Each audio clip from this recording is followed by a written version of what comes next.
தான் மாம்சத்துக்குட்பட்டவர்கள் தேவனுக்கு பிரியமாய் இருக்க மாட்டார்கள் அப்படின்னு சொல்லி இந்த வேதவசனம் சொல்லுகிறது. ஷார்ட்டா இருக்குது. மாமிசத்துக்குட்பட்டவர்கள் தேவனுக்கு பிரியமாய் இருக்க மாட்டார்கள் என்று வேதவசனம் சொல்கிறது. இது யாரு சொல்றான்னா பவுல் சொல்றாரு.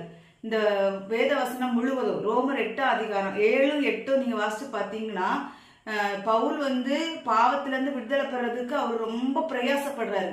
ஆனா அவருக்கு அந்த பாவத்திலிருந்து என்ன செய்ய முடியல, வெளியே வர முடியல. ஆனா ரோமர் 8 அதிகாரத்துல அவர் தெளிவா சொல்லியிருக்கிறாரு.